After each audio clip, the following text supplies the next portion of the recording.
Next. Oke, eh, eh, kita akan mulai apa untuk mungkin teman-teman juga pengen tahu ya apa sih pekerjaan seorang apa itu cost control dan pekerjaannya seperti apa di dalam terutama di project management oil and gas ini. Oke, next Mbak.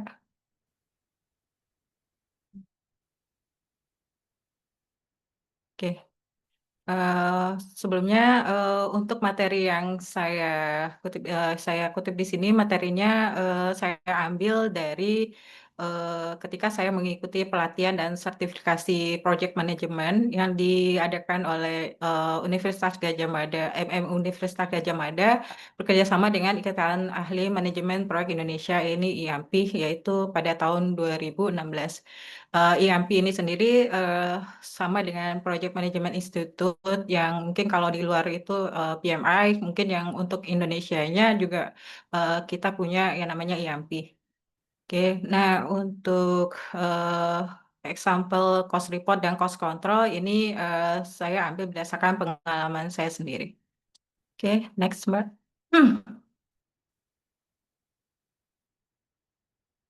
Oke, sebenarnya teman-teman atau rekan-rekan ya mungkin di sini mungkin kalau ada yang belum tahu atau mungkin sebagian besar adalah sama seperti saya yang sudah bekerja experience beberapa tahun. Nah, ini juga saya tetap menjelaskan apa itu project cost control. Nah, di sini kita sebagai cost control itu mempunyai tugas dan tanggung jawab untuk mengontrol, memonitor suatu proyek ya, untuk mengupdate cost project itu setiap bulannya seperti apa dan pengelolaan perubahan terhadap apa namanya pengelolaan perubahan terhadap cost baseline itu seperti apa. Nah, di sini untuk skill yang harus kita punya sebagai cost control, kita di sini kalau untuk saya pribadi, saya masih menggunakan Excel, MS Excel dan kalau di sini kan bisa Excel, MS Project ataupun di luar sana mungkin yang biasa eh, bekerja sebagai tim scheduler, mungkin Primavera. Nah, cuman dari sisi saya masih untuk memonitor dan mengupdate project cost ini masih menggunakan Excel. Oke. Dan skill tambahan lainnya ya, tentunya juga bahasa Inggris ya. Nggak cuman untuk saya juga mungkin bahasa Inggrisnya ya, dia maksudnya juga ini masih belum ini juga terlalu. Oke, next Mbak. Oke, nah di sini sebelum kita berbicara tentang apa, eh, sebelum kita berbicara cost itu seperti apa dan eh, sebelum memonitor, mengontrol, di sini kita sebagai tim cost control itu harus mengerti dulu nih apa aja sih cost itu harus bisa kita mengklasifikasikan. Jadi sebelum mulai memonitor proyeknya kita sebenarnya dari sebelum memonitor dari tim budgeting pun sudah apa sih namanya membuat budget berdasarkan klasifikasi jenis kosnya. Nah, di sini untuk klasifikasi cost ini kita bagi untuk biaya proyek itu kita bagi ada yang namanya direct cost. Direct cost ini adalah biaya-biaya yang berhubungan langsung dengan proyek tersebut. Sebagai contoh mungkin biaya material, biaya upah. Nah, jadi benar-benar biaya yang berhubungan langsung atas untuk berjalannya suatu proyek.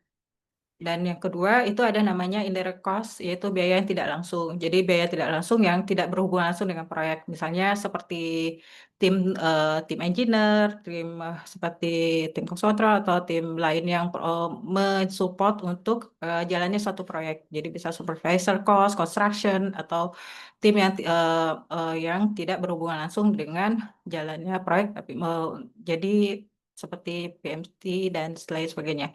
Yang ketiga itu ada namanya overall cost. Ini yaitu biaya-biaya yang berhubungan seperti fasilitas kantor serta eh, untuk mensupport jalannya proyek.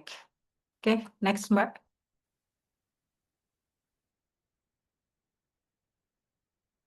Oke. Nah, apa sih tugas seorang cost control itu? Nah, kita sebagai cost control di sini kita harus bisa melakukan cost reporting. Nah, di dalam cost report tersebut kita harus bisa mengetahui biaya apa saja yang akan kita keluarkan.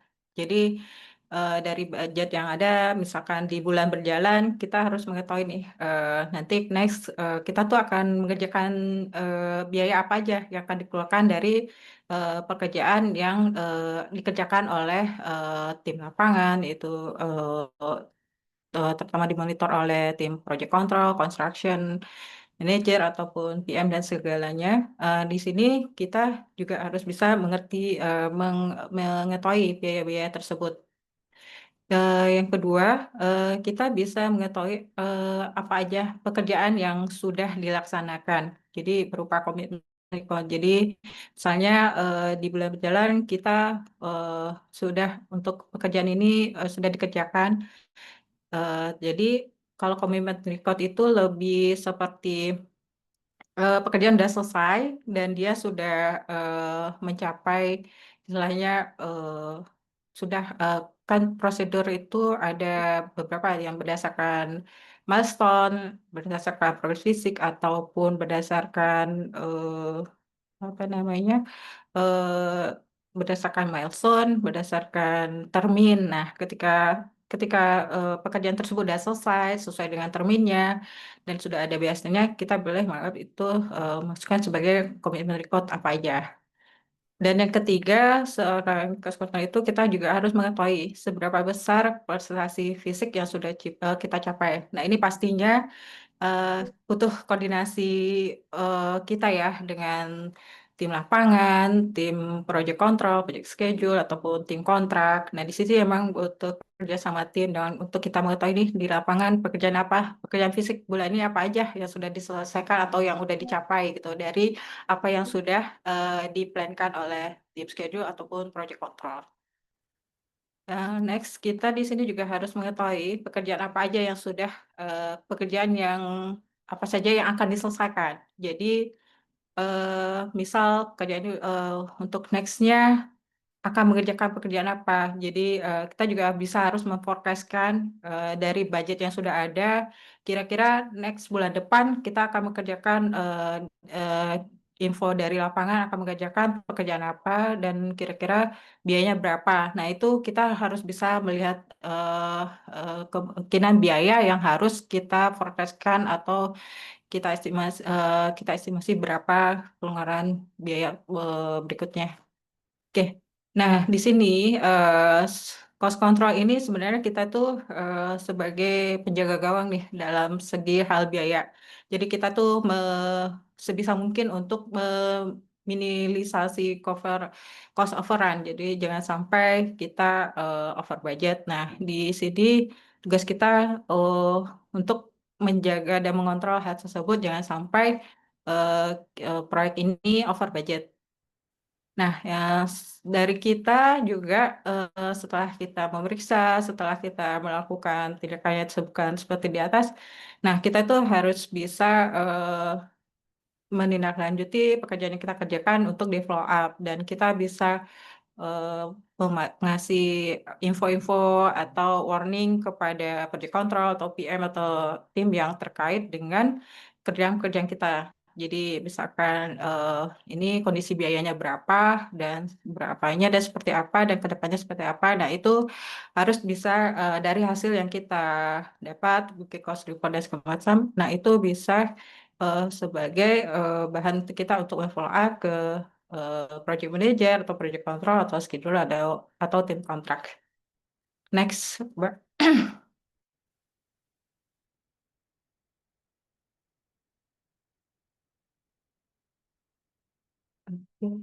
Nah, di sini selain sebagai apa kita kita juga di sini ada istilah yang kita harus sebagai tim cost juga harus kita eh, pelajari dan di sini ada yang namanya end value.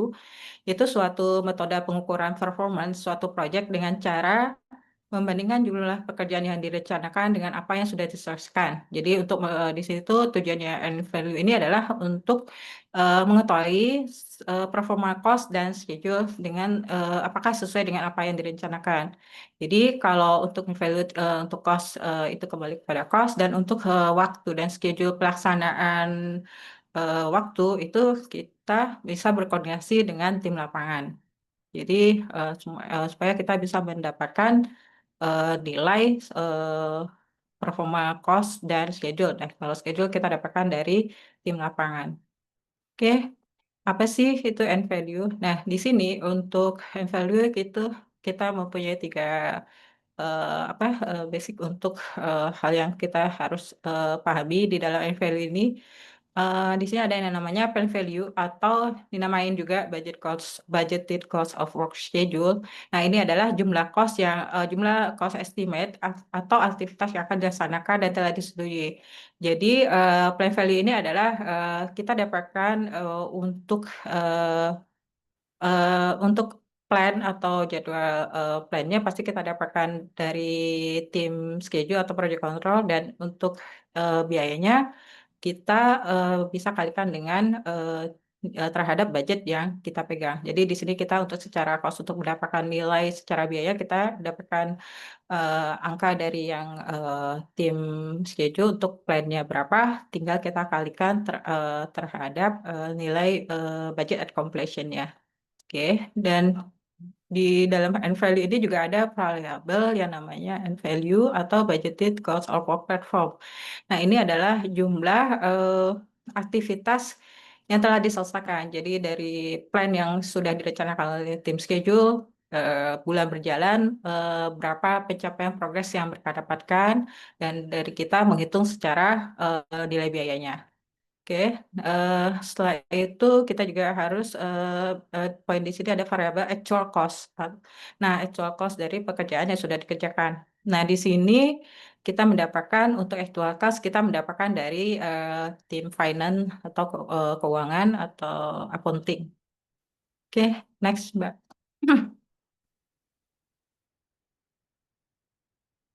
Oke. Nah, di dalam end value ini ada beberapa formula basic yang harus kita pahami. Nah, di sini ada plan value, istilahnya juga singkatan PV, and plan value, and value, actual cost. Kalau di sini juga ada schedule variant, cost variant, cost performa index dan schedule performa index, dan budget and calculation.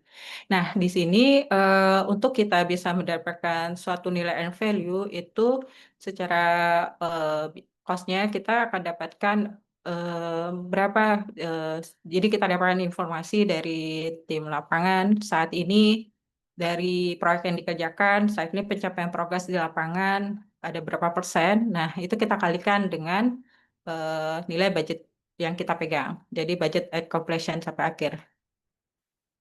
Berikutnya di sini juga ada schedule variance. Schedule variance ini kita dapat end value dikurang end value dikurang plan value dan sebut untuk cost variance juga end value dikurangi actual cost dan untuk mengetahui cost performa index kita juga bisa dapatkan dengan end value dibagi dengan actual cost dan schedule variance kita dapatkan dengan end value dibagi PV. Nah, di sini selain kita juga harus paham dengan end value ini untuk mengetahui seberapa persen sih performa kita, terutama dalam hal cost, kita sebagai tim cost, berapa sih cost varian kita di bulan berjalan, ataupun berapa sih cost performa index yang kita dapat dari proyek yang kita sedang jalanin. Nah, selain dari end value tersebut, kita juga sebagai tim cost itu juga harus mengetahui nih dari proyek ini kira-kira kita tuh bisa menyelesaikan eh, budget untuk proyek ini sampai selesai itu berapa. Tapi ini mungkin kan namanya perkiraan ya, jadi estimasi at completion. Nah, di sini kita sebagai tim cost juga harus bisa eh, eh, menghitung perkiraan biaya berapa budget yang bisa kita selesaikan sampai proyek ini selesai gitu. Nah, di sini berdasarkan yang didapat dari proyek IAMPI dan PMBOK ini, kita ada tiga alternatif. Di sini ada yang pemulaannya kita dapat dengan actual ditambahin remaining budget, atau bisa juga memakai alternatif kedua actual sama new estimate untuk remaining budget, atau yang ketiga juga bisa actual plus remaining budget dibagi CPI. Nah, kalau dari pengalaman saya pribadi dari mengerjakan memonitor beberapa proyek yang pernah saya kerjakan, itu saya lebih banyak memakai yang untuk perhitungan estimate compression ini menggunakan alternatif yang kedua. Jadi setelah actual dan kita memperkirakan mengproses kembali berapa dari data komitmen atau rencana yang akan dikerjakan. Nah, itu yang biasa eh, saya pakai untuk menghitung EEC suatu project. Next, Mbak. Eh, nah, di sini eh, ada beberapa yang mungkin jadi warning bagi kita dan tim project semua. Jadi dari eh, formula yang udah kita masukin angka-angkanya tadi, nah di sini tuh ada indikator-indikator istilahnya dengan setelah kita menghitung schedule varian dan cost varian. Nah, di sini kita bisa mengetahui ketika schedule varian ya, pastinya kalau schedule adalah dari kita dapatkan dari tim scheduler atau project control. Nah, atau tim lapangan. Nah, di sini kalau misalnya kita ketika menghitung schedule varian itu dia positif dan cost varian positif, nah itu kita bisa tahu pekerjaan ini terlaksana lebih cepat daripada jadwal dan dengan biaya yang lebih kecil daripada anggaran. Terus yang kalau misalnya schedule variannya nol dan cost variannya positif, nah pekerjaan terlaksana sesuai dengan jadwal dan dengan biaya yang lebih rendah daripada anggaran. Next, ketika schedule varian itu dia positif dan cost varian yang kita dapat hitung itu nol, berarti pekerjaan terlaksana sesuai anggaran dan pekerjaan dikerjakan lebih cepat daripada jadwal. Nah, ketika nol untuk schedule varian dan cost varian, nah itu pekerjaan sesuai dengan jadwal dan sesuai dengan anggaran. Next ini untuk jika schedule varian itu negatif dan cost varian negatif, itu satu proyek itu dikatakan selesai dengan terlambat dan memakan biaya yang lebih tinggi daripada anggaran. Terus schedule variannya jika nol dan ini cost varian negatif, itu pekerjaan terlaksana sesuai dengan jadwal dan dengan biaya yang di atas anggaran. Berikutnya, setelah schedule variannya negatif dan cost variannya nol, ini pekerjaan selesai terlambat dan tapi biayanya sesuai dengan anggaran. Dan jika schedule varian positif dan cost varian negatif, itu pekerjaan lebih cepat daripada rencana dan memakan biaya yang lebih besar daripada anggaran. Oke, next, Mbak.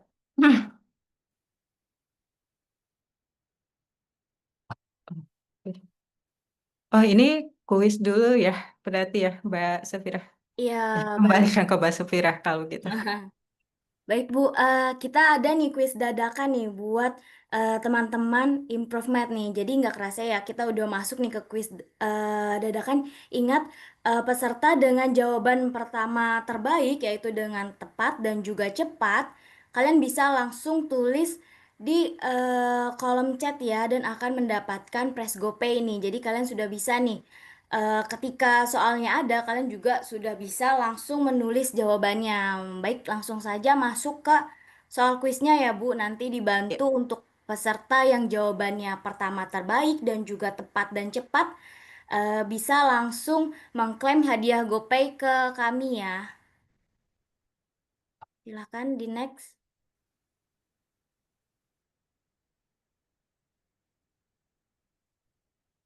Baik, teman-teman bisa langsung menjawab ya. Internet kantor termasuk ke dalam jenis biaya, langsung Indirect saja bu, dijawab. indirect cost. Direct cost bu.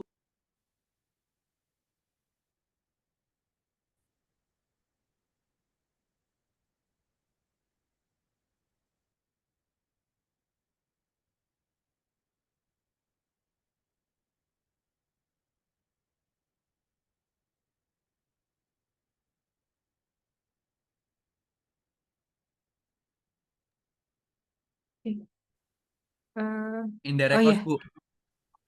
ini dari saya atau gimana ya, Mbak? Iya, Jawabannya, bisa. Ibu langsung milih. ya sebenarnya kalau dari pemaparan materi yang saya sampaikan di sini kan kita lebih pasnya untuk apa internet ini lebih masuknya ke dalam overhead. Jadi jawabannya C.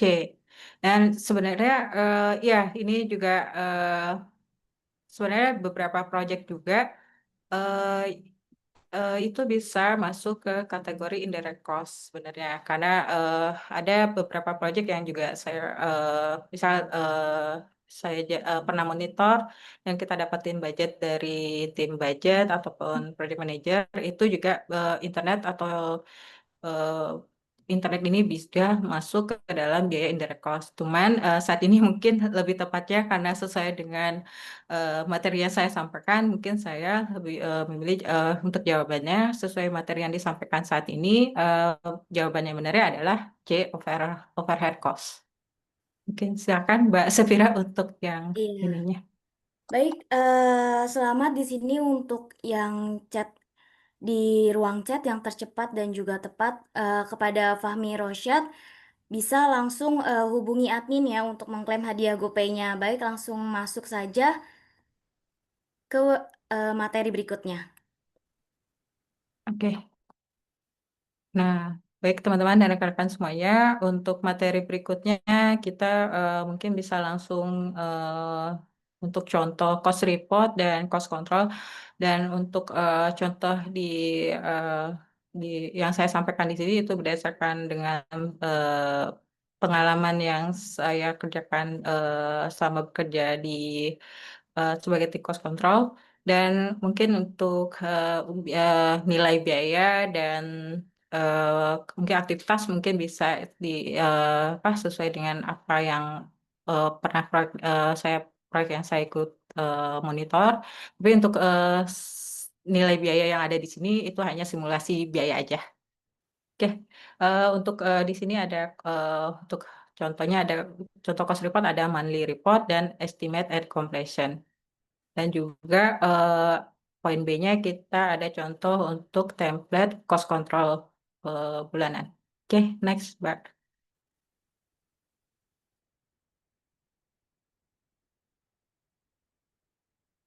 Oke, maaf Mbak Sefira, boleh next? Halo, suara saya ya, Mbak Sefira, Dengar. maaf, boleh di next slide-nya. Oke. Oke, oke. Mungkin sebelum ke sini boleh balik yang ke B dulu, Mbak. Sebenarnya urutannya lebih kita bikin template ini dulu, cost report. Oke, makasih, Mbak. Oke, teman-teman dan rekan-rekan semuanya, seperti contoh di sini, biasanya kita sebagai tim cost control itu diminta untuk bisa membuat suatu report cost report yang bisa kita laporkan ke manajemen. Nah, lebih kurang template yang biasa saya pakai atau saya gunakan lebih kurang eh, apa namanya tempatnya kurang lebih seperti ini. Jadi di dalam cost report bulanan itu di sini eh, kita ada activity pekerjaan yang akan kita monitor. Nah ini kita dapat dari apa sesuai dengan budget yang kita dapat dari project manager ataupun tim budget. Nah ini sesuai dengan aktivitasnya dan di sini biasanya kan didapat kalau ini istilahnya apa bisa dapat dari work breakdown structure work breakdown work breakdown structure. Nah, kalau kita sebagai tim cost itu lebih ke cost breakdown structure dan ini rinciannya kurang lebih seperti ini. Ini proyek yang pernah saya kerjakan, tapi untuk nilai dan angka yang ada tertera di sini hanya simulasi aja.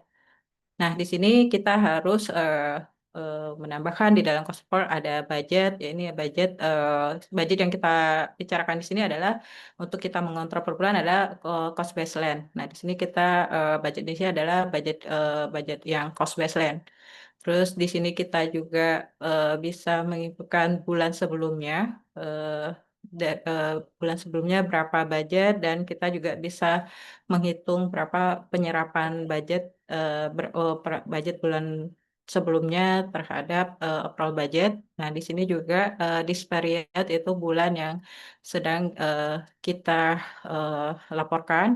Nah, di sini this period ya, to date-nya, yang to date adalah kumulatif.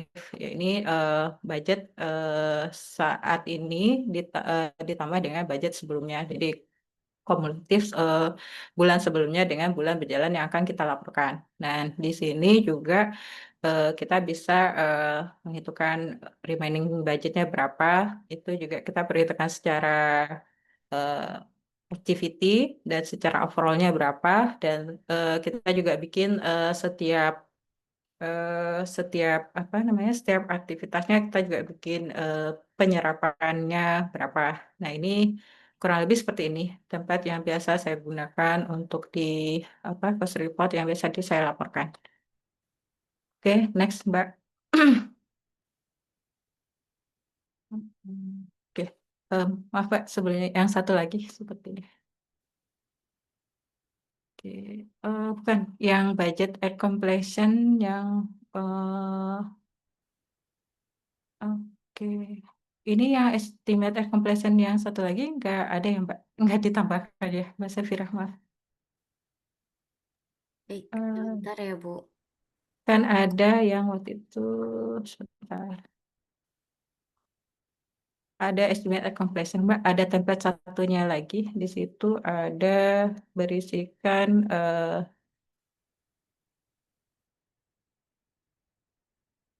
nah, setelah Mandiri Report itu kan seharusnya ada estimate at completion ya, yang ada ininya.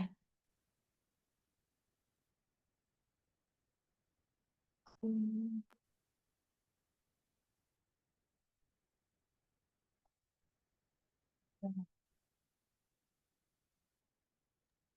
Sebentar ya Bu, kami tambahkan dahulu. Iya, oke. Baik-baik, Mbak. Terima kasih.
Maaf Bu, ada kendala mungkin nanti bisa dikirim Hmm, melalui WA aja ya Bu ke grup.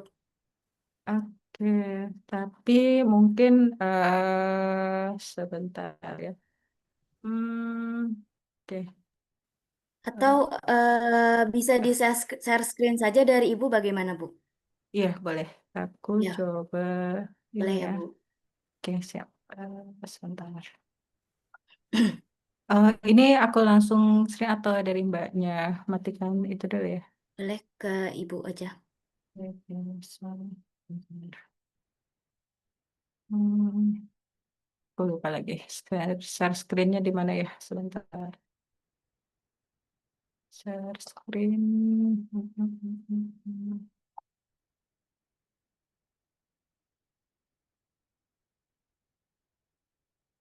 Oh, maaf Mbak Sefira, aku lupa untuk share screen-nya di mana ya? Ya Bu, di Itemnya. bagian bawah Bu yang ada tombol hijaunya itu Oh iya. ada Eh, klik share-nya, iya. oh iya, harus refresh ya. Oke, aku coba share screen. Oke. Oh, udah kelihatan belum ya, Mbak Safira? Oh ya Belum belum ada. Bu, belum terlihat Bu. Aku udah coba share screen. Oke, oke, tonton lagi. Oke, ya, sudah kelihatan kan? Sudah, Bu. Oke. Nah, ini oke, sudah kelihatan ya. Oke, di sini sebenarnya ada yang harus kita lanjut lagi. Di sini sebenarnya ada sebagai tim cost control kita juga harus mereport yang tadi saya sampaikan sebelumnya. Di sini kita juga harus bisa menghitung yang namanya estimate at completion. Nah, biasa dari data yang Mandiri report yang sebelumnya tadi yang telah disampaikan di apa di layarnya Mbak Sefira tadi. Di sini kita lanjutkan untuk ini untuk kita menghitung estimate Maaf, at Bu. completion. Maaf, Bu, Ya, izin presentasinya keganti, Bu. Coba kembali ke ini. oh, Nah, oke. Ini ya. udah belum ya? Oh, ini udah, Bu. Udah Oke, tertarik. siap. Nah, oke. Nah, ini oke. Udah ya Mbak Sefira ya. Oke, ini untuk estimate at completion. Di sini kita dari saya biasanya memakai yang sistem yang tadi disampaikan di awal itu lebih memakai menghitung dengan cara menghitung dengan new estimate yang baru. Jadi pertama kita dapatkan dari yang bulan untuk kumulatif, kita udah dapatkan misalkan bulan berjalan setelah 5 bulan kita mendapatkan pemakaian biaya total spending ini ada lebih kurang seperti yang tertera di sini. Nah, setelah itu kita juga harus bisa dari total ini kalau total spending ini kita dapatkan dari tim keuangan. Nah, untuk yang committed ini kita dapatkan dari yang tadi juga saya sampaikan, kalau misalnya pekerjaan tersebut sudah selesai dan dia sudah, tapi masih dalam proses administrasi atau keuangan, tapi belum dibayar, tapi secara pekerjaan sudah diakui oleh tim lapangan dan di sini sudah tim lapangan sudah mengeluarkan berita acara serah terima ataupun kalau di kami itu namanya work acceptance notification. Nah, di sini kita bisa menganggap biaya tersebut sebagai committed. Setelah itu eh, di sini kita juga harus bisa memforecastkan eh, misal dari pekerjaan tersebut kira-kira pekerjaan sebenarnya di dalam pekerjaan ini akan dikerjakan, tapi untuk apa untuk PO ke vendornya itu masih dalam proses negosiasi atau eh, belum ada kontrak PO-nya. Misalkan ini contoh untuk barang procurement-nya. Nah, di sini kita bisa memforecastkan dulu nilai nilai tersebut. Tapi nilainya lebih mendekati mungkin sebenarnya dari pihak tim procurement sudah negosiasi harga dengan vendor dan segala macam ataupun cuman eh, belum ada penerbitan PO-nya. Nah, di sini kita bisa perkaskan terlebih dahulu dari PO tersebut ataupun mungkin bisa juga kita dapatkan untuk nilainya masih estimasi, tapi dari estimasinya sudah mendekati untuk angka KPO. Nah, di sini bisa kita perkaskan. Nah, untuk dari eh, apa data-data yang kita dapatkan tadi, nah kita di sini bisa menghitung seberapa persen sih kira-kira kita bisa menyelesaikan proyek ini gitu. Cuman sebenarnya EAC ataupun seperti tadi saya lupa menyampaikan, seperti cost performa index CPI, cost varian dan sebagainya, sebenarnya itu masih live ya sampai pekerjaan itu benar-benar selesai. Jadi sampai proyek itu selesai. Jadi selagi kita masih mengerjakan proyek tersebut dan masih belum selesai secara 100% secara pekerjaan, angka baik itu angka CPI ataupun cost variant kita ataupun estimated completion yang kita hitung ini itu angkanya juga masih live gitu karena menyesuaikan dengan updatean bulan berjalan. Jadi tapi paling enggak kita tuh udah bisa punya gambaran berapa sih biaya yang kita hitung bulan berjalan ataupun berapa cost variannya, berapa cost performa indeksnya, terus berapa kira-kira kita bisa menyelesaikan biaya, dari budget yang ada gitu. Nah, ini eh, untuk bulan berjalan bisa kita pakai dan dia bersifatnya live sampai proyek benar-benar selesai gitu. Ini untuk istilahnya untuk kita bisa menyampaikan apa perkiraan berapa eh, informasi terkait biaya. Mungkin kurang lebih seperti itu. Baik, Mbak. Mungkin aku kembalikan layarnya ke Mbak Safira ya untuk Iya, iya. slide berikutnya. Makasih, Mbak. Ya, makasih ya Bu. Mohon maaf ya Bu, kami ada Nggak apa-apa. kendala teknis. Ya, nggak apa-apa, Mbak. Makasih.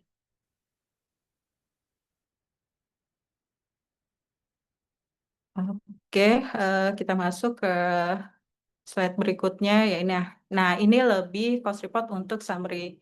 Mungkin untuk kita menyampaikan mungkin untuk levelan lebih project manager atau yang levelan lebih atas, mungkin mereka pengen tahunya lebih summary-nya aja gitu. Nah, di sini kita bisa menyiapkan setiap bulannya juga summary yang mereka butuhkan. Nah, di sini kita bisa maaf Mbak, boleh dikeatasin dikit ya. Cost report-nya masih ada. Oke. Oh, yang hijaunya nggak ke itu ya. Oke.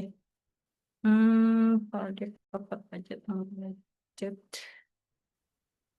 Oke, sebentar Mbak. Ini kayaknya juga ada.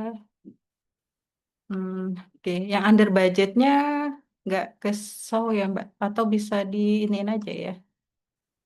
Karena Boleh kan Bu, di pakai presentasi Ibu saja, nggak apa-apa.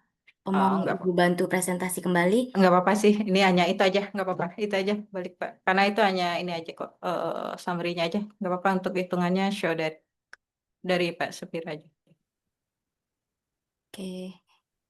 Oke, eh, nah di sini untuk summary report-nya kita menginputkan atau memasukkan nilai yang kita dapat dari tim schedule untuk plan-nya berapa persentase dari proyek berjalan, dari yang sudah direncanakan dan berapa pencapaian progres pekerjaan tersebut. Nah, ini kita juga menambahkan di sini ada plan schedule-nya berapa, actual yang dicapai, progres fisik yang dicapai ada berapa, dan kita dapetin variannya. Nah, ini kita pakai untuk kita menghitung ini tadi apa untuk mendapatkan nilai cost progressnya. Jadi untuk plan value kita seperti yang terlihat di sini, untuk plan value kita dapatkan 4,681 sekian. Nah, itu kita dapat dari angka 16,84%, kita kalikan dengan budget yang at completion ya.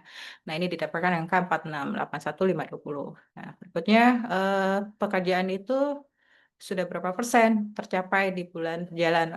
Itu antara 17 secara fisik 17,20%, dan secara angka kita bisa dapatkan angkanya apa nilainya itu lebih kurang 4,781,600. Nah, untuk actual cost ini kita dapatkan angkanya dari tim keuangan. Jadi berapa biaya yang sudah tim keuangan keluarkan.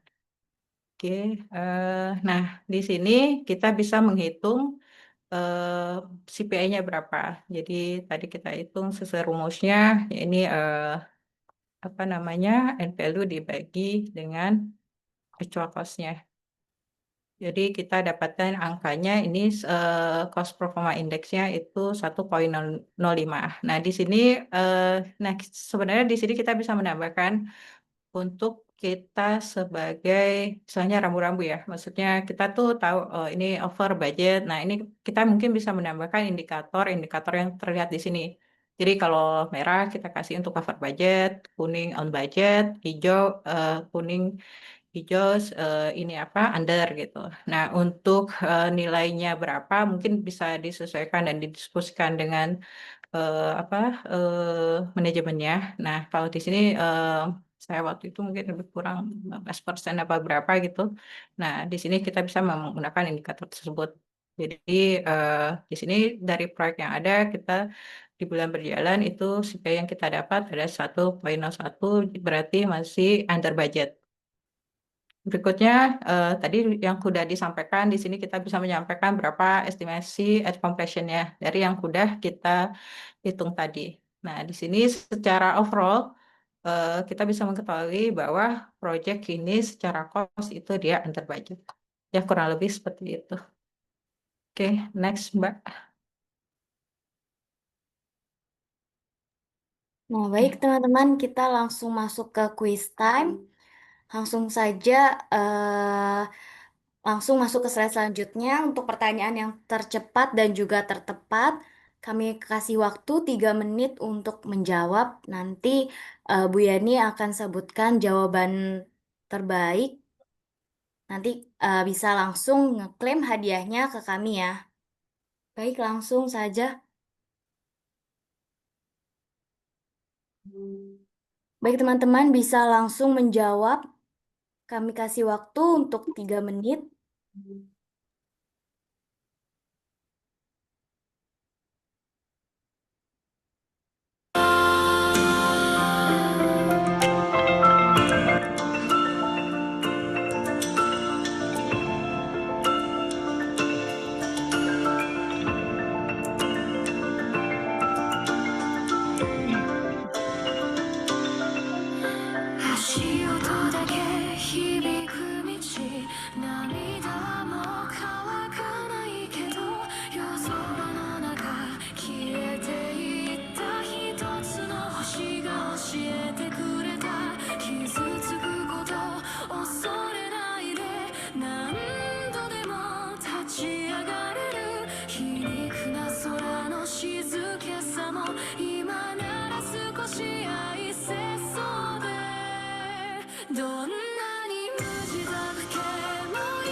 Baik teman-teman, karena sudah banyak ya Bu yang menjawab nih, Iya, bisa langsung sebutkan jawabannya Bu.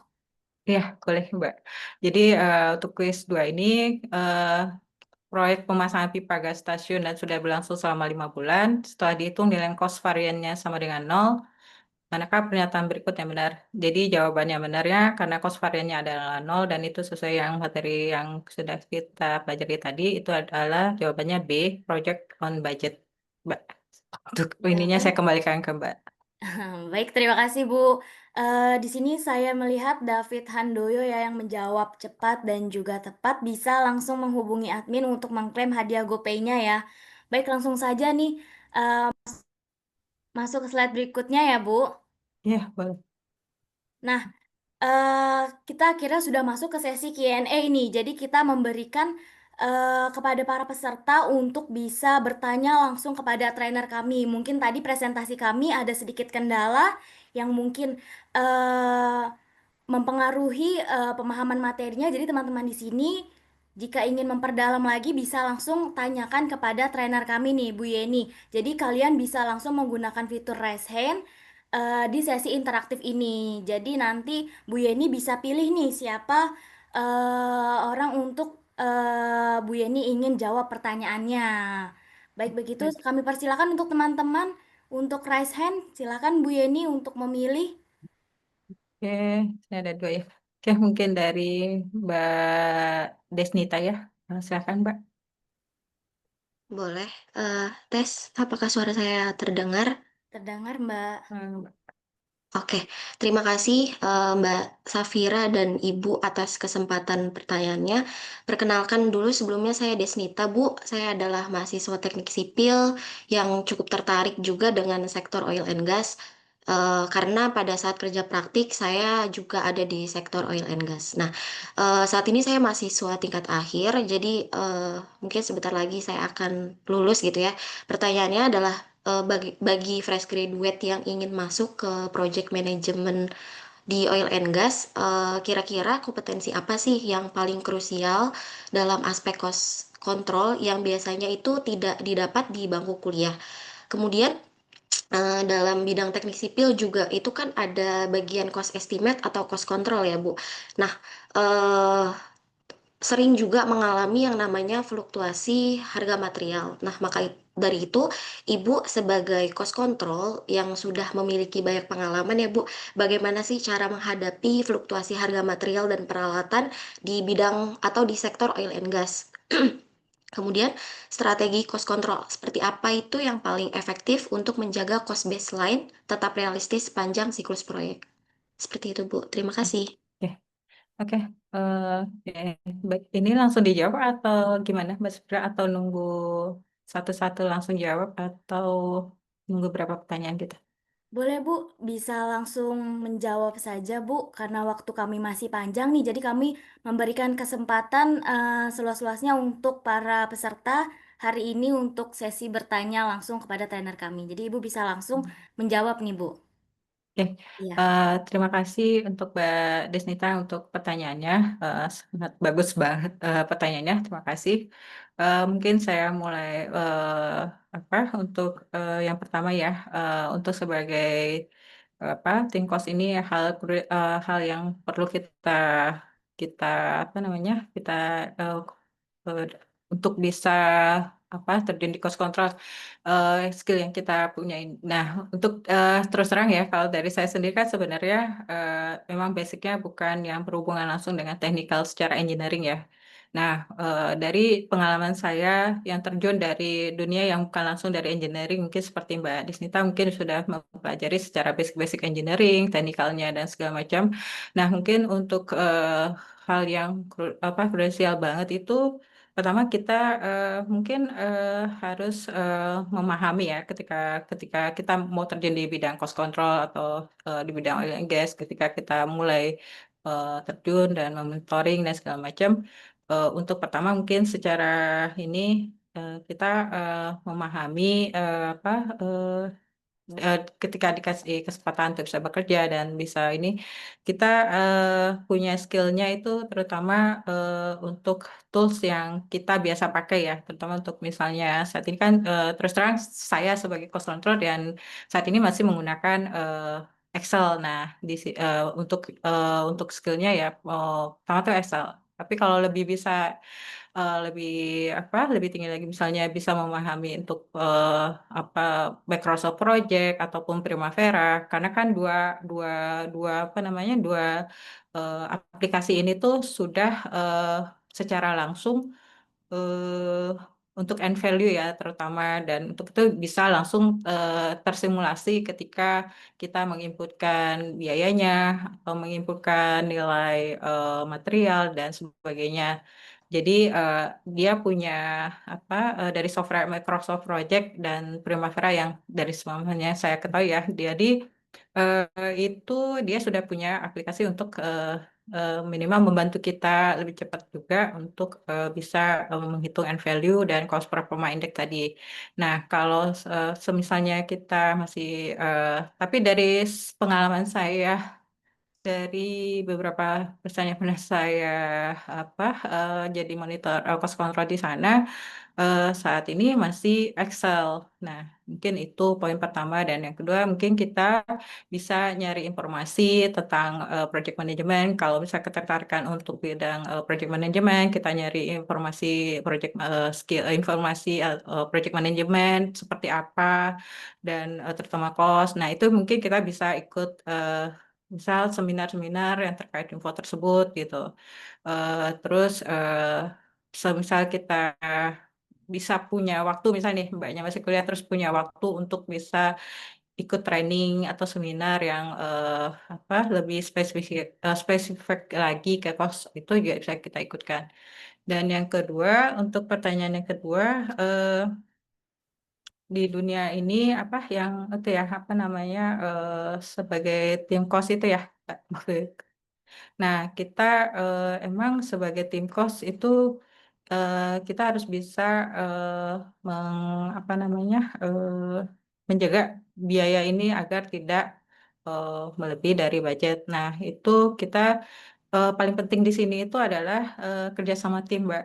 Jadi paling enggak kita benar-benar aktif untuk bisa eh, menanyakan dengan tim, terutama kalau misalnya kita untuk mengupdate kerjanya udah sampai di mana, terus untuk kontraknya apakah sudah sesuai, dan yang paling penting lagi kita juga sebagai tim cost itu juga paham untuk schedule of work-nya. Jadi kita juga harus paham pekerjaan ini apa schedule of work-nya apa aja, dan kita harus apa baca isi kontrak kita juga seperti apa. Nah, itu mungkin harus kita punyai sebagai basic supaya kita bisa menjaga eh, kos ini sesuai dengan terutama untuk dari pihak kosnya bisa kita mengontrol biaya tidak lebih dari over budget.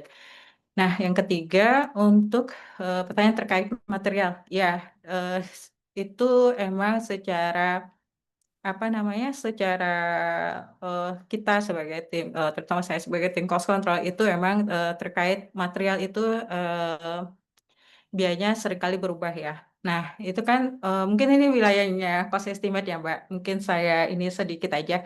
Sebenarnya kan kalau dari segi estimate itu dia kan sudah memperhitungkan nilai biayanya dan sudah mengeskalasi ya nilai untuk misalnya dari segi mereka ketika menyiapkan analisa harga satuan atau segala macam mereka kan dari pengalaman yang saya dapatkan dari mungkin dari teman-teman cost estimate mereka itu ketika eh, menghitung satu proyek terutama untuk menghitung terkait material dan segala macam kan sebenarnya tim cost estimate atau owner itu kan punya analisa harga satuan ya. Nah, untuk itu mereka bisa memakai dari proyek-proyek tipikal proyek yang sama. Nah, ketika untuk menghitung untuk proyek selanjutnya, mungkin mereka sudah memperhitungkan menambah nilai eskalasi ya yang bisa kita tambahkan dan mungkin bisa kalau untuk sipil kan ada bukunya ya yang bisa kita pakai untuk analisa biaya. Nah, itu terutama kalau dari pengalaman saya dari info teman-teman cost estimate, ya mereka kan punya standar ya. Kalau untuk sipil ada bukunya terkait harga satuan untuk pekerjaan sipil seperti apa dan itu juga udah per tahun untuk pas per tahun juga selalu diperbarui. Nah, mungkin itu bisa dijadikan sebagai basicnya. Mungkin juga mungkin dengan apa ya situasi yang sekarang apa ekonomi yang tidak ya harga dolar naik dan turun. Nah, mungkin dari sisi estimate mungkin harus punya sense juga untuk menambahkan mungkin ya biaya potensinya di situ menambahkan atau sesuai dengan berapa dari harga yang didapat dari bukunya apa buku panduan yang untuk analisa harga satuan untuk yang PSB bisa ditambahkan.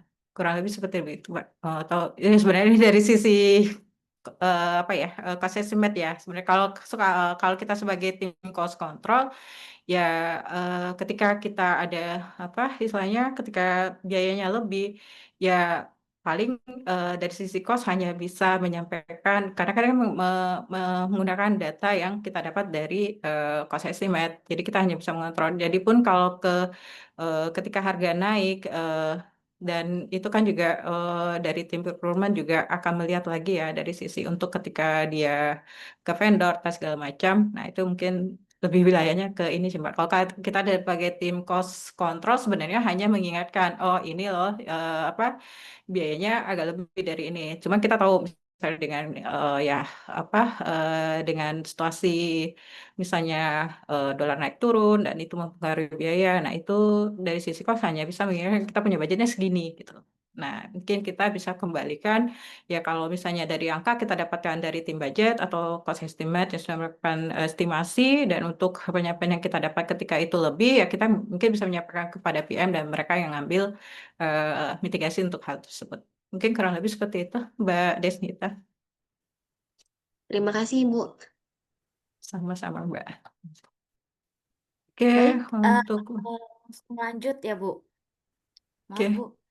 langsung lanjut aja, ya, Mbak. Oke, untuk berikutnya Iya, mungkin Mas. dengan ini Mas atau Mbak ya, Asrina ya.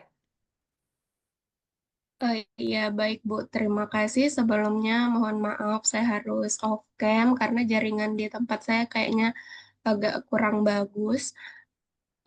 Tadi di materi Ibu saya sedikit tertarik pada bagian basic formula in earned value ya Bu. Yang bagian terakhir yaitu SV-nya positif dan CV-nya negatif, yang mana pekerjaan selesai lebih cepat daripada rencana dengan menelan biaya di atas anggaran. Nah, pertanyaan saya, apakah pada saat Ibu masih bekerja di dunia oil and gas pernah mendapat case seperti ini dan eh, cara untuk cara untuk mengatasi biaya yang di atas anggaran itu seperti apa, Bu? Nah, yang kedua, apa sih tantangan yang pernah Ibu alami selama belajar bekerja di dunia oil and gas, utamanya di bagian cost ya, Bu? Sedangkan yang seperti kita tahu di oil and gas itu tantangannya cukup banyak. Mungkin itu saja dari saya, Bu. Terima kasih. Oke, terima kasih atas pertanyaannya, Mbak Srina. Ya, mungkin untuk pertanyaan pertama saya coba jawab ya. Ya, terkait yang tadi Mbak sampaikan, apakah pernah mengalami dengan apa budget over dan apa yang harus kita lakukan dengan dengan kejadian seperti itu. Ya, dari beberapa proyek yang pernah saya monitor, ya tentunya hal tersebut pernah dialami, Mbak. Jadi ketika apa, tapi untuk yang beberapa proyek misalnya lebih ke mungkin lebih ke kayak proyek engineering ya. Jadi ketika tadi kita membudgetkan sekian gitu dan tiba-tiba ternyata over gitu. Nah, kalau seandainya ketika kita mengalami hal tersebut dan sebisa mungkin kita sudah dari pengalaman saya sudah pernah istilahnya oh ini budgetnya over nih gitu. Tapi kita kan bisa menanyakan dengan lapangan atau pihak-pihak terkait gitu. Ini kenapa over di sini gitu. Kita nanyakan dengan tim lapangan apakah kejadian ini kalau misalnya dari sisi kita kontraktor, apakah ini tuh misalnya ya terkait ada, oh ini dari sisi engineering ada penambahan biaya tadinya untuk PO barang ini tidak segini gitu. Dan tiba-tiba angka naik dan itu muncul. Nah, kita bisa nanyakan kalau itu terjadi misalkan terkait material barang, kita bisa nanyakan dengan tim engineer terkait. Ini ada apa, kenapa dari yang dibudgetkan angka naik gitu. Nah, nanti kita bisa dapat info. Oh iya, kemarin dari pengalaman yang udah ada sih kemungkinan ada kemungkinan terjadi itu ada. Jadi lebih banyaknya karena ada perubahan desain gitu. Jadi dari desain awal dan tiba-tiba ketika kan kita ketika mengerjakan dari desain awal ternyata ada kendala di sini. Oh ini harus nambah barang dan ternyata ketika sudah dijalanin ini ada perubahan gambar dari ada perubahan gambar atau desain dan menyebabkan misalnya menambahkan material atau hal-hal tersebut.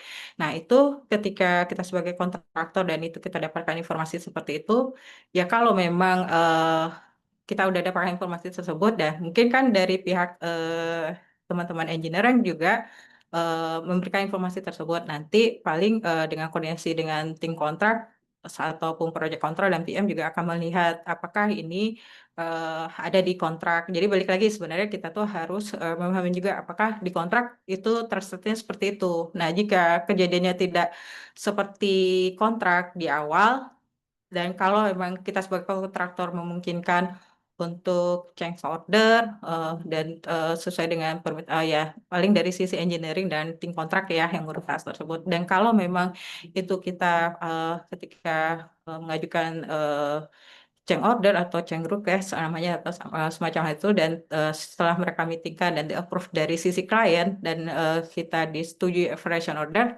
itu hal tersebut bisa kita monitoring. Kurang lebih seperti itu, Mbak. Oke, untuk pertanyaan kedua, Maaf, Pak, aku lupa tadi sedikit. Pertanyaan kedua apa ya? Boleh jawab. Ini buat tantangan yang pernah Ibu hadapi di dunia oil and gas. Oke, ya, sebenarnya bukan ya semua pekerjaan pasti ada tantangannya ya, mungkin bukan hanya di oil and gas dimanapun atau pekerjaan apapun semua punya tantangannya masing-masing. Nah, untuk yang pernah saya alamin pastinya sebagai tim cost control itu ketika dari sisi kita nih, kita kan sebenarnya kerja tim gitu. Nah, dari sisi keuangan, nah ini pengalaman sebenarnya. Jadi ketika kita dari sisi internal kan untuk dari sisi apa keuangan dan accounting juga ada cash flow-nya ya. Jadi kita juga project menghitung hal tersebut. Nah, ada saatnya ketika kita jadi tim cost control itu ketika pekerjaan di lapangan tidak sesuai dengan apa yang kita harapkan. Jadi pekerjaannya mungkin dari pekerjaan fisik yang ditargetkan bulan berjalan berapa, ternyata terkendala hal tersebut dengan terkendalanya pekerjaan fisik, otomatis akan mempengaruhi dari segi biaya yang kita keluarkan gitu kan. Dan eh, dari sisi secara pelaporan manajemen keuangan juga mereka juga harus ada penyerapan seperti hal tersebut. Biasanya itu akhir tahun lah dari segi yang saya alami seperti itu. Nah, itu tantangannya seperti itu. Jadi ketika kan terkendala proyek ini banyak ya faktornya, ada faktor istilahnya faktor alam yang tidak bisa kita selesaikan, maksudnya di luar kendali kita. Nah, itu sering kali terjadi gitu. Jadi ketika proyek mau berjalan, tiba-tiba tidak agak terkendala, mungkin tadinya eh, apa tiba-tiba longsor atau ada kejadian apa di luar apa yang kita rencanakan ya terutama ya kejadian-kejadian alam yang tidak bisa di luar kendali kita istilahnya Allah yang menentukan gitu kan. Nah, jadi di situ ya punya tantangan sendiri sih Mbak ketika tim cost control secara internal diminta untuk penyerapan budget, tapi kita harus secara ini apa tidak bisa terserap gitu. Jadi proyeknya terkendala ya terkendala di proyek fisik akan terkendala di biaya dan di biaya apalagi untuk penyerapan akhir tahun tuh biasanya seperti itu. Jadi kalau ada proyek yang jalannya di tengah mau tahun berikutnya itu buat kita butuh ini juga sih dari mungkin untuk semua divisi sih sebenarnya. Ya paling tantangannya seperti itu. Jadi kadang terkendala di proyek itu macam-macam ada terkait terkait kegiatan aktivitinya yang udah direncanakan ternyata ya terutama kalau misalnya preferensi kayak ketika apa yang sering dari yang saya alami itu biasanya yang terkendala di pembebasan lahan dan itu kan keterkaitan dengan masyarakatmu gitu. Kurang lebih seperti itu, Mbak Asrina. Baik, Bu. Terima kasih atas jawabannya. Terima kasih. Oke, next Muhammad Sidki. Iya, terima Mas kasih Muhammad atas Sidki. kesempatannya, Bu. Apakah suara saya udah kedengaran, Bu? Iya, kedengaran. Ya, mohon maaf sebelumnya saya belum bisa open cam ya, Bu, karena terkendala sinyal. Oke. Mungkin saya izin memperkenalkan diri. Nama saya Muhammad Sidki Hafiz. Saya fresh graduate dari Teknik Sipil. Yang ingin saya tanyakan ini Bu, terkait biasanya faktor-faktor penyebab terjadinya cost overrun di proyek oil dan gas, serta strategi-strategi cara mengatasinya gimana. Dan saya juga mau bertanya yang kedua terkait apa yang telah disampaikan oleh Bu Yeni tadi terkait adanya misalkan adanya force major. Kira-kira dampak yang akan ditimbulkan di cost control itu serta strategi-strateginya bagaimana ya Bu ya? Mungkin itu sih Bu dari saya. Terima kasih. Oke. Oke, terima kasih atas pertanyaannya, Mas Sidki. Oke, untuk pertanyaan pertama ya, apa untuk pertanyaan pertama, bentar, aku dulu. Apakah pernah mengalami project overrun? Ya, itu pernah. Jadi pastinya nggak semua proyek bisa berjalan lancar dan lebih sering apa proyek overrun itu dari yang pengalaman saya dari pengalaman saya, dari proyek yang pernah dimonitor itu overrun-nya itu kurang lebih seperti pernah terjadi itu misalkan terkendala di pembebasan lahan. Nah, ketika kita budgetkan pembebasan lahannya berapa, ternyata semua tidak berjalan mulus gitu. Jadi terkendala di land acquisition, butuh waktu lama, butuh biaya. Nah, itu sih kurang lebih pernah ngalamin biayanya dari yang proyek yang pernah saya alami overrun-nya di land acquisition. Cuma balik lagi seperti yang saya jelaskan tadi, ketika emang terkendala land acquisition ini eh, kita kan butuh waktu dan butuh apa namanya, butuh waktu dan butuh ya. Nah, selagi kalau dari sisi kita sebagai apa kontraktor, ya kalau emang itu kan tidak masuk ya di apa di luar apa ya istilahnya jadi kita ada untuk butuh waktu dan kita bisa mengajukan mencoba mengajukan untuk yang tadi saya jelaskan juga tadi seperti ketika material gitu kan. Nah, kita bisa mengajukan eh, apa extension of time untuk pekerjaan tersebut gitu. Dan kalau dari sisi nanti dari sisi kalian mengapprove, nah mungkin kita hal overrun tersebut tidak bisa terjadi apa bisa kita hindari untuk terjadi gitu. Yang kedua, untuk strategi sebagai tim cost ketika eh, untuk proyek apa, untuk proyek ini gitu. Untuk strategi mungkin apa ya? Kalau untuk strategi dan mitigasi mungkin sebenarnya kan kalau dari segi cost itu kan kita hanya strategi supaya bagaimana bisa berjalan sesuai dengan apa yang kita dapatkan, budget yang kita kontrol gitu.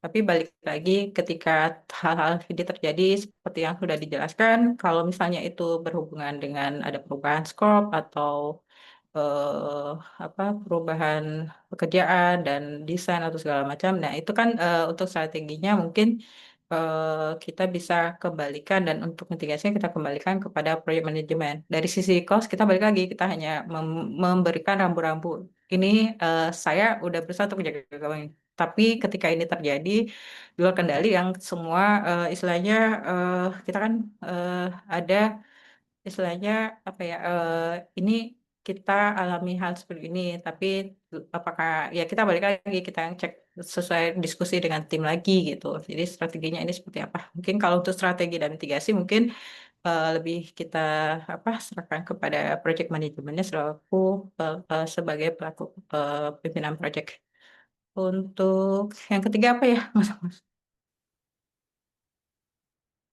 halo Terkait force major, Bu. oh first major eh terus terang kalau untuk first major saat ini segi biaya ya dari saya belum bisa berkomentar ya karena ini mungkin ya so far ketika force major ya sebenarnya itu untuk kalau secara alami secara apa namanya secara dari sisi cost ya. Kalau dari sisi cost itu ketika mau force major ya mungkin dari sisi cost hanya menyiapkan menghitungkan biayanya berapa gitu. Tapi dari sisi ini kita bisa kembalikan ke tim ini ya, force major lebih ke tim kontraknya gitu. Mas, mungkin saya belum bisa menjawab hal ini, mungkin mohon maaf karena dari sisi pengalaman juga apa istilahnya belum pernah ngalamin juga jadi belum bisa memberikan insight yang gimana gitu. Mohon maaf Mas Iki untuk pertanyaan ketiga mungkin saya belum bisa menjawab secara dari sisi kosnya seperti apa karena dari eh, apa dari proyek yang saya jalani sih belum ada ya. Mungkin itu aja Mas Sidki. Baik, terima kasih Bu ini. Oke, berikutnya Mas Iwan Febrianto ya. Baik, terima kasih Bu Yeni. Kesempatannya. Apakah suara saya terdengar? Iya, sudah Mas. Oke. Eh, Pertanyaan saya terkait tentang proses assign cost baseline sendiri. Jadi dalam sebuah proses assign cost baseline pada project EPC berdasarkan pengalaman Bu Yeni, proses tersebut dimulai dari tahapan apa dan stakeholder apa aja yang terlibat dalam proses assign baseline cost tersebut, dan bagaimana sistem serta prosesnya.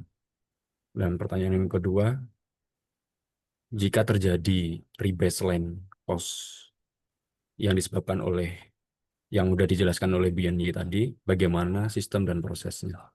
Itu saja Bu, mungkin dari saya. Terima kasih. Oke. Oke, terima kasih Mas Iwan untuk pertanyaannya. Oke, untuk terkait cost baseline ya, sebenarnya ini kalau bicara cost baseline, sebenarnya kalau untuk mendapatkan harga dan prosesnya seperti apa, ini mungkin kurang lebih sebenarnya lebih bukan di tim cost control ya, tapi eh, pengetahuan saya dan dari eh, dari info yang didapat di lapangan, untuk kita cost baseline, kalau dari sisi cost kita akan menghitungkan secara cost baseline gitu, dan prosesnya seperti apa, dan stakeholder seperti apa. Untuk yang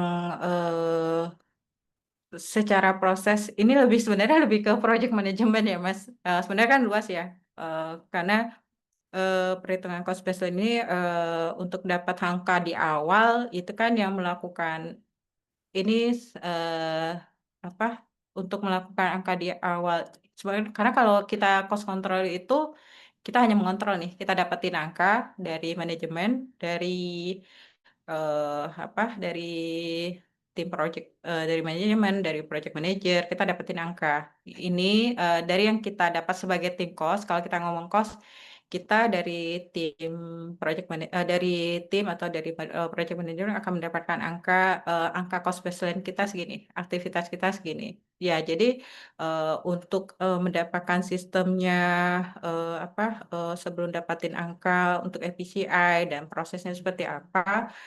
Nah, itu mungkin lebih levelannya project management. Jadi kalau dari itu lebih eh, apa saya takut ngomong di sini karena bukan kapasitas saya untuk menginfokan sebelum mendapatkan angka cost baseline itu gitu. Karena kalau kita dari cost control, kita hanya mendapatkan angka yang sudah didapat dari PM. Nah, dari PM itu sendiri biasanya dia sudah menghitung cost baseline-nya berapa dari pekerjaan proyek yang akan dikerjakan. Nah, sebagai informasi aja sih, kalau untuk step-stepnya takut saya salah menyampaikan gitu. Karena kalau dari stepnya biasanya nih, kalau dari sisi PM biasanya itu pasti sebelum sebelum mendapatkan cost baseline pasti mereka harus mengetahui nih proyeknya apa dan mereka stepnya apa, EPCI itu apa. Nah, sebenarnya kalau untuk proses yang saya ketahui, untuk proses step-step FPCI itu kan sebelum FPCI itu kan ada step yang namanya feasibility study yang dilakukan oleh klien gitu. Nanti udah feasibility study, terus ada fit, baru FPCI. Nah, dari angka-angka tersebut kan nanti yang menyiapkan angkanya itu adalah project manager atau tim budget atau tim cost estimate. Nah, dari angka cost baseline, mereka akan mendapatkan nilai kontraknya. Saya tahu seperti itu. Cuman takut salah ucapan, tapi kalau kita sebagai cost control hanya mengontrol di cost baseline. Tapi kita mengetahui sebenarnya dari proyek yang kita kerjakan, dari tim manajemen mau profitnya berapa gitu. Untuk perhitungan dan step-step mungkin stakeholdernya mungkin semua kayak project manager, tim keuangan. Nah, tim keuangan itu nanti untuk diskusi secara elemen biayanya dari proyek yang kita kerjakan, terus project control, tim kontrak. Nah, semua stakeholder untuk mempersiapkan tersebut gitu. Jadi eh, dari angka cost baseline nanti akan jadi angka kontrak gitu. Angka kontrak mungkin dari sisi manajemen sudah menambahkan istilahnya manajemen reserve ataupun kontingensi. Nah, dari angka tersebut setelah itu baru akan dapat nilai kontrak project. Tapi kalau dari segi kita sebagai tim cost, kita akan mengontrol di cost baseline. Tapi kita tahu nih manajemen mau profitnya berapa dari proyek yang akan kita kerjakan. Kurang lebih seperti itu sih, Mas. Oke. Oke, Mas, gimana? Apa masih ada yang mau ditanyakan? Baik, Bu. Mungkin pertanyaan Sama. nomor 2 yang belum terjawab. Jadi, oke, saya nangkap mungkin di beberapa perusahaan memiliki skema atau proses yang sedikit berbeda. Iya, Tapi oke, cukup menjawab di stakeholdernya tadi sudah saya tangkap. oke. Yang pertanyaan kedua, jika terjadi rebaseline budget yang sudah dijelaskan oleh Bu Yani tadi, termasuk force major dan lain-lain, ya, atau di redesign atau rework dan segala macamnya, bagaimana dari tim cost controlling itu menerima proses tersebut dan untuk pelaporannya prosesnya seperti apa, Bu? Ya, kalau dari pengalaman sudah, jadi ketika ada rebaseline, paling nggak kita sebagai tim, tugas kita sebagai tim cost control adalah melihat nih, ini kenapa ada perubahan gitu, seperti yang dijelaskan tadi, oh ada perubahan penambahan desain dan lain sebagainya. Nah, ketika kita udah berkoordinasi, nanti kan akan dilakukan change request gitu. Jadi change request kalau misalnya kita sebagai kontraktor disetujui oleh klien, ya kita akan rebaseline gitu. Nah, kalau misalnya balik lagi ketika kita rebaseline dan rebaseline bisa kita lakukan ketika kita misalkan disetujui variation ordernya atau kalau misalnya terkait dengan waktu penambahan waktu yang diakibatkan mungkin dari sisi project control ada penambahan waktu atau schedule, proyeknya delay atau misalnya gitu. Dan kalau misalkan itu diakibatkan bukan dari sisi kita dan misalkan dari alam yang tadi dijelaskan, nah itu dari sisi kita bisa disetujui untuk penambahan waktu, penambahan biaya, nah kita bisa rebaseline gitu. Tapi kalau misalnya ini kalau kita bisa eh, apa istilahnya VO kita disetujui gitu. Dari sisi kita sebagai tikos hanya melihat ini sudah keluar jalur tidak sesuai budget dan kita menginfokan change request apa segala macam. Nah, kalau dari dan koordinasi ya sama tim kontrak, project kontrak schedule segala macam ya. Nah, kalau seandainya itu ada di pihak kita gitu. Ya mungkin ketika rebaseline nggak secepatnya bisa di rebaseline gitu.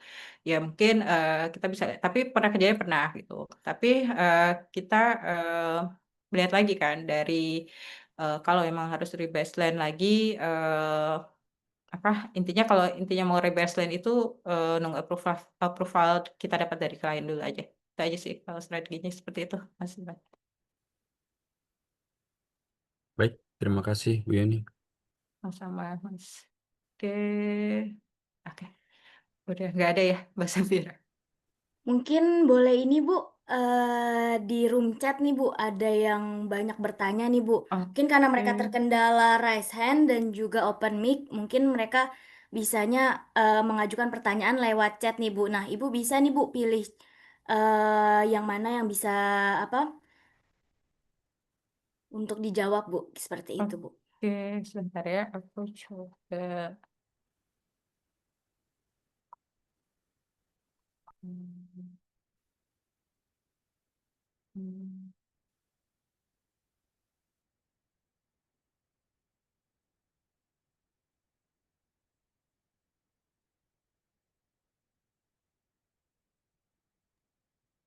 Teman-teman yang mau bertanya langsung juga bisa nih aktifkan fitur raise hand. Kami masih ada waktu sekitar 20 menit lagi untuk sesi Q&A ini. Jadi bagi kalian yang ingin terus memperdalam di cost control, kami persilahkan untuk bertanya tentang kebingungan kalian tentang cost control di sini. Jadi kami bisa menjawabnya bersama trainer kami. Oke, pertanyaannya. Ya, saya mau jawab dari mana dulu ya. Oke, sebentar. Oke, oke, ada pertanyaan dari Mas Reza ya. Jika kita melihat ke depan transisi energi global menuju energi terbarukan membuat proyek migas semakin kritis, kritis dikritisi baik dari sisi sosial maupun politik. Pertanyaan strategisnya adalah eh, dalam konteks proyek manajemen oil and gas hari ini, apakah proyek cost control seharusnya hanya difokuskan pada efisiensi biaya jangka pendek atau justru perlu ke perspektif jangka panjang memperhitungkan biaya reputasi, risiko, standar aset, dan tulisan investasi ke hijau. Nah, sebenarnya kalau untuk pertanyaan ini lebih luas juga ya, Mas Reza. Ini lebih ke project management ya. Kalau sebagai saya sih, untuk jasa saya ya, saya sebagai tim cost hanya mengontrol ya mungkin apa budget yang ada di depan mata aja gitu. Maksudnya investasi jangka pendek atau karena kalau dari segi memperhitungkan reputasi, risiko, standar itu hubungannya bukan hanya sebatas cost control ya. Dalam hal ini lebih luas gitu, lebih project management, memikirkan strateginya dan lebih ke apa ya, lebih ke project management. Mungkin saya tidak bisa untuk saat ini hanya jawabnya ya sesuai ini aja, hanya budget yang ada di apa di jangka pendek ya istilahnya, karena untuk perkeseran karena balik lagi ya kalau cost control ya mengontrol dan memonitor apa yang ada, proyek yang kita jalankan gitu. Kalau memikirkan strategi, eh, aset investasi itu mungkin lebih ke manajemen ya, kurang lebih seperti itu aja jawaban saya, Mas. Oke, lanjut.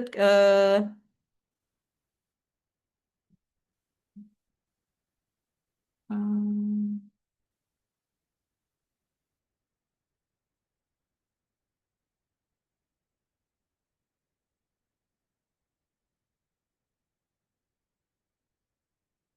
Ini kayaknya masih pertanyaan tipikal ya, yang dari Mas Andre Yoris ya. Mungkin jawaban saya masih sama. Mohon maaf, mungkin jawaban sama kayak tadi aja, supaya mempersingkat waktu juga.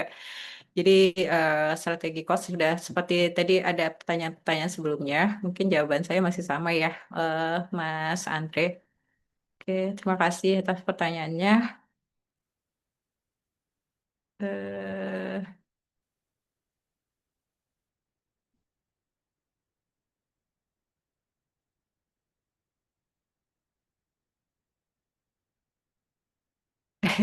Eh, ya, ini pertanyaan Pak Rezanya juga sama ya, Mbak. Mungkin ya kalau pertanyaan di luar sebagai tema kita saat ini sebagai tim cost control, mungkin saya nggak memberikan jawaban apa-apa karena itu lebih ke manajemen, mungkin lebih strategi dan itu lebih levelannya mungkin bukan dari segi levelan saya ya sebagai tim cost control. Mohon maaf, mungkin Mas Reza mungkin pertanyaannya masih belum bisa saya kasih jawaban.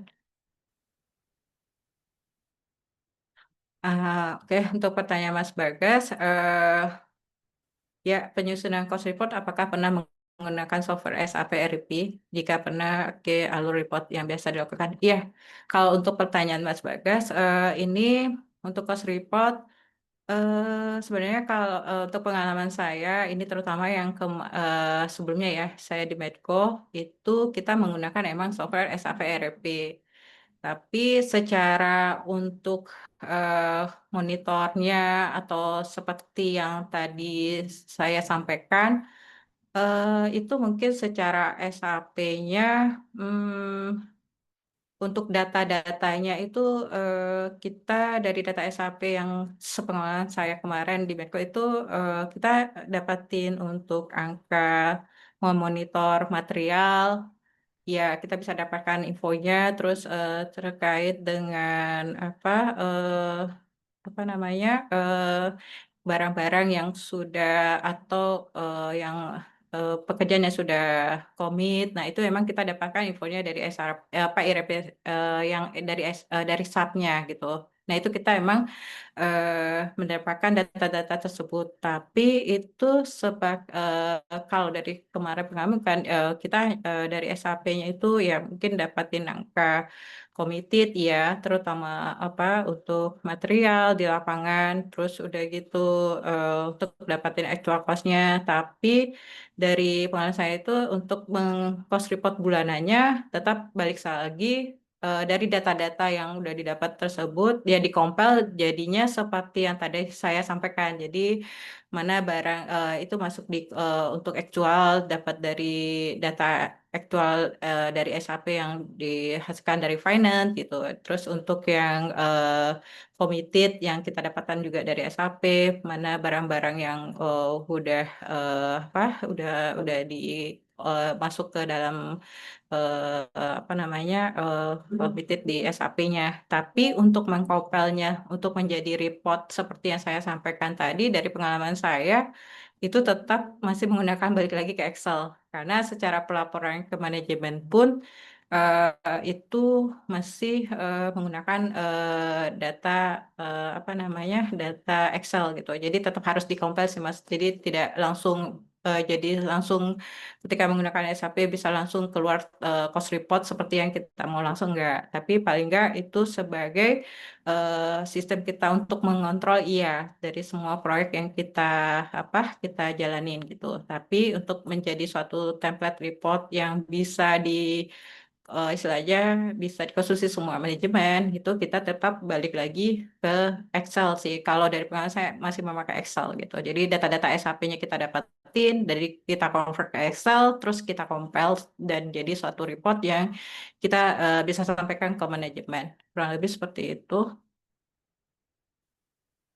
Hmm, Iya, ini mengidentifikasi dan mengelola biaya tak terduga. Ya, ini emang untuk mengidentifikasi biaya tak terduga, ya sebenarnya ini balik lagi ya, kalau misalnya ini lebih luas sih, bukan ada strategi di manajemen sebenarnya yang sebelum eh, apa eh, sebelum menghitung mungkin strateginya di sebelum menghitung itu ya, mungkin harus ada memperhitungkan biaya kontingensi. Nah, mungkin lebih ke wilayahnya cost tim project manager. Mungkin kalau kita hanya mengontrol aja.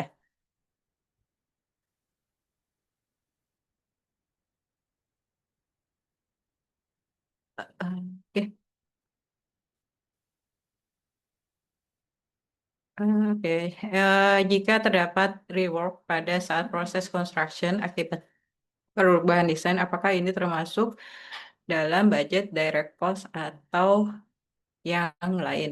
Oke, kalau reworknya pekerjaannya eh, kalau reward pekerjaannya itu misalkan kalau dia berkaitan dengan material atau proses konstruksi dan emang itu tadinya kita mengikuti lagi dari baseline sebelumnya. Jadi pekerjaan mana dari konstruksi yang emang kita rework. Kalau emang sebelumnya kita masuk di direct cost ya kita ngikutin dari sesuai budget sebelumnya dan reworknya juga sesuai dengan cost breakdown sebelum kita melakukan rework.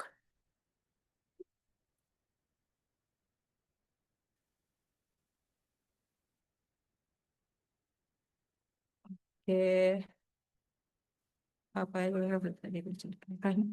Iya, untuk metode forecasting tadi mungkin kurang lebih seperti yang udah saya paparkan tadi, Mas. Jadi ketika kita melakukan forecasting, paling enggak untuk mendapatkan angka yang lebih eh, mendekati aktual. Jadi ketika kita memforecastkan itu, ya kita harus bisa istilahnya eh, salah satu contoh tadi ketika ada awal ya kita mau memforecast angkanya ya paling enggak kita minta ke tim kontrak atau procurement untuk material ini berapa. Paling enggak ketika kita mau forecasting angka tersebut kita nggak jauh-jauh dari angka negosiasinya tim procurement atau tim kontrak gitu. Jadi biar angka forecasting kita itu mendekati angka realisasinya nantinya gitu.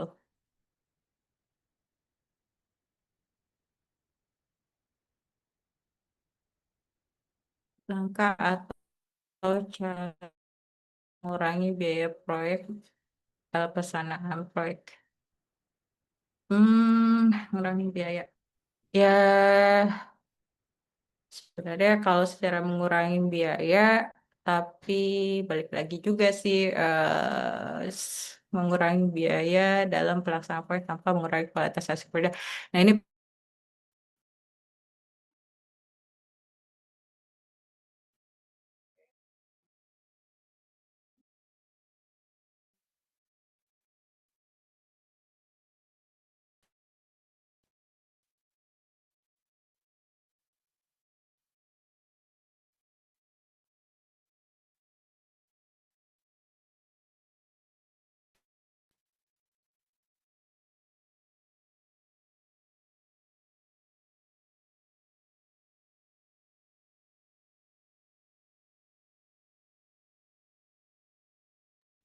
Mohon ditunggu sebentar, sepertinya Bu Yeni ada terkendala sinyal.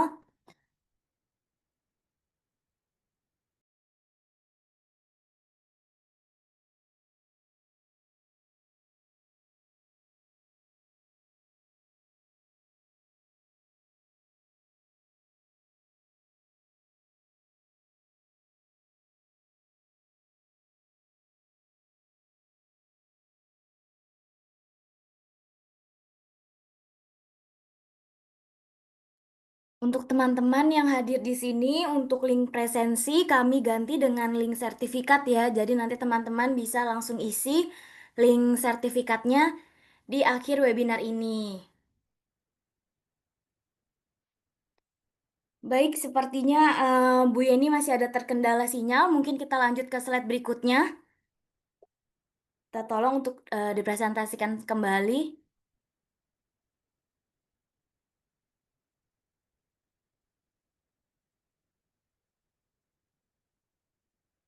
Mohon maaf Mbak dan rekan-rekan semuanya, ini tadi saya kayaknya kehilangan sinyal.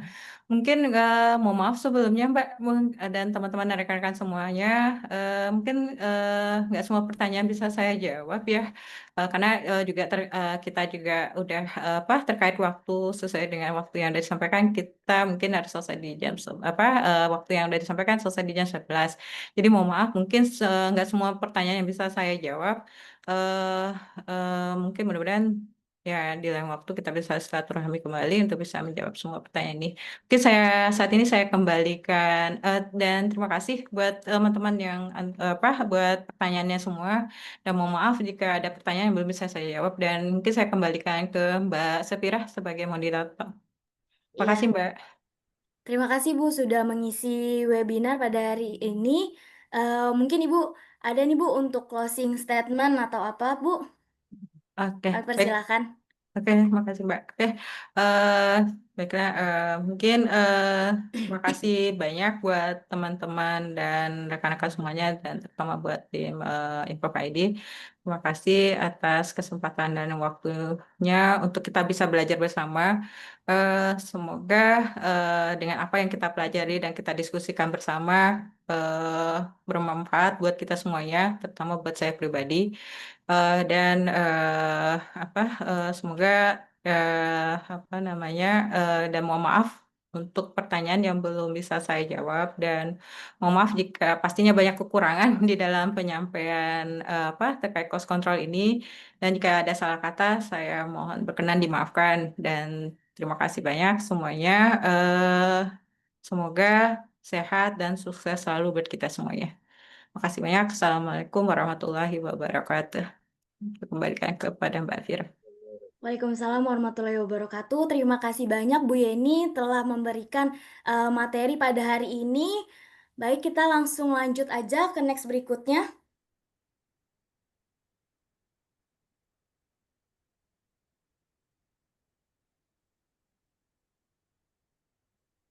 Baik, bisa langsung saja ke next slide.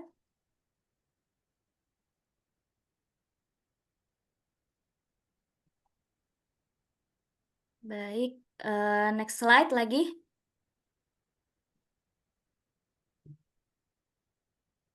Nah, sebelum kita akhiri, kami ada kabar gembira juga nih buat kalian minggu depan, minggu berikutnya lagi, Improve.id akan mengadakan nih training online tentang proses safety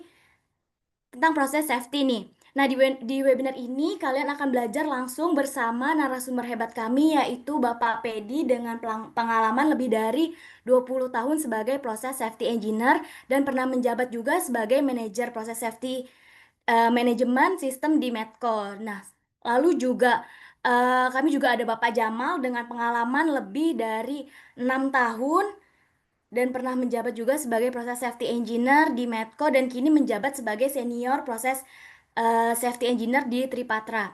Nah, kesempatan ini sayang banget untuk kalian lewatkan karena khusus untuk di webinar kali ini kami dari harga 150 training ini investasinya menjadi 99.000 dan khusus untuk di bulan September ini kami hanya buka untuk harga 75.000. Jadi untuk kalian yang tertarik nih gabung di proses safety training, bisa langsung hubungi kontak admin yang ada di bawah ini ya. Dan untuk sesi training kali ini kami menyediakan dua sesi dengan durasi 4 jam. Jadi kalian bisa dapatkan durasi 8 jam nih. Nah, durasi 8 jam ini bisa kalian gunain kesempatannya untuk belajar lebih dalam tentang proses safety engineer langsung dari para trainer-trainer kami yang memang sudah bekerja di bidang oil dan gas. Jadi kalian bisa lebih mendalam lagi materinya ketika kalian mengikuti training ini. Dan kami juga rencananya untuk webinar gratis nih, kalian bisa pantengin terus grup komunitas kami. Kalian jangan left dari sana. Kalian juga terus pantau akun Instagram @improve.id karena kedepannya kami juga akan mengadakan lagi nih webinar gratis tentang aset integrity. Lalu kita juga akan mengadakan lagi webinar gratis tentang desain Jeti nih. Jadi pastikan kalian selalu hadir, pantau terus IG dari improve.id. Nah, baik, slide selanjutnya. Jadi kalian jangan lupa untuk catat tanggalnya dan kalian follow Instagram kami di @improve.id untuk info lengkap webinar kami. Baik, next selanjutnya.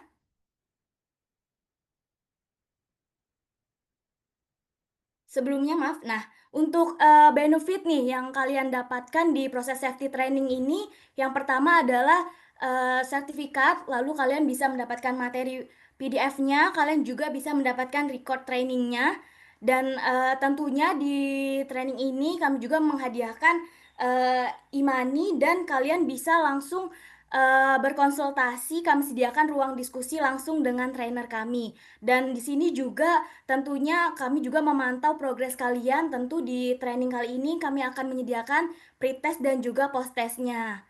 Jadi buat kalian yang tertarik terjun di bidang proses safety nih, kalian bisa daftar training kami nih. Dan untuk di bulan September kalian cukup investasikan senilai 75.000 saja dari harga 150.000. Jadi kalian bisa langsung hubungi kontak di bawah ini ya. Lalu lanjut berikutnya.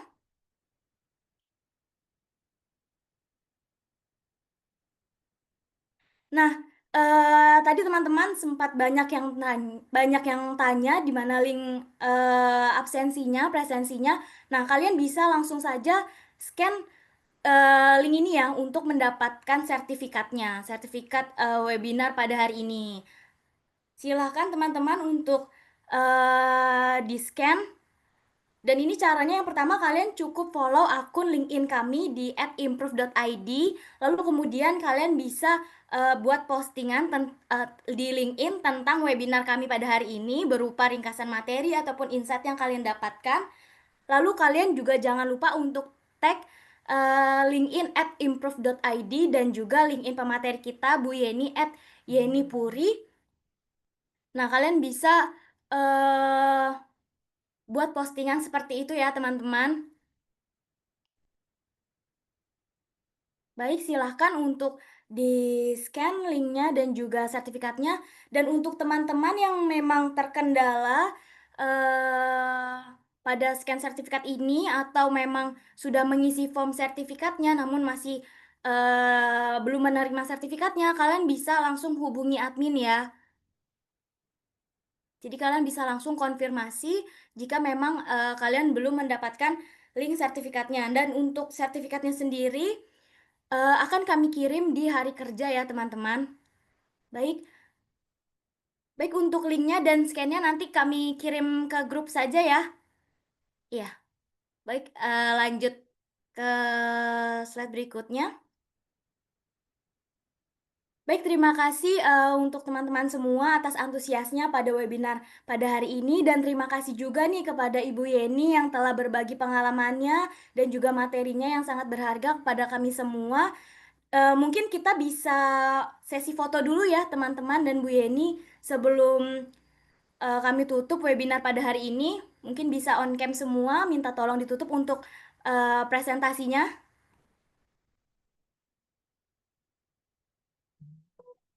Baik, minta tolong ditutup untuk presentasinya, slide-nya. Kami akan ada sesi foto.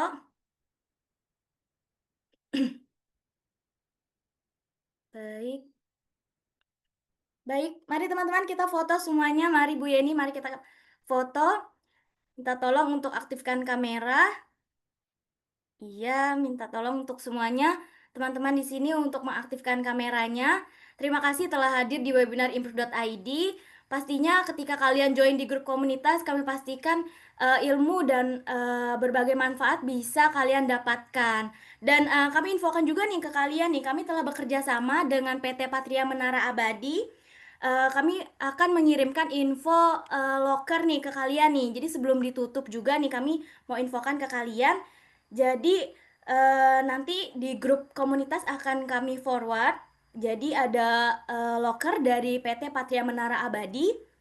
Itu yang pertama ada project manager, terus ada cost control, ada project control atau project planner, lalu juga buka internship process engineer dan internship mechanical engineer.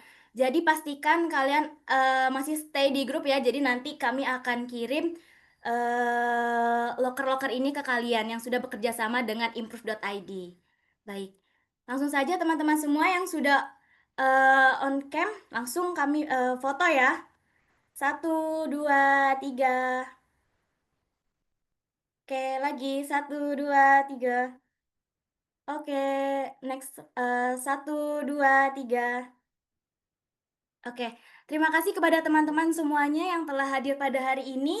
Saya izin tutup webinar pada hari ini. Selamat pagi semuanya. Pagi Selamat Kak, pagi, terima kasih. Mbak. Terima kasih Mbak Safira dan teman-teman semuanya dan tim improv. Terima kasih izin live ya, Mbak. Assalamualaikum warahmatullahi wabarakatuh.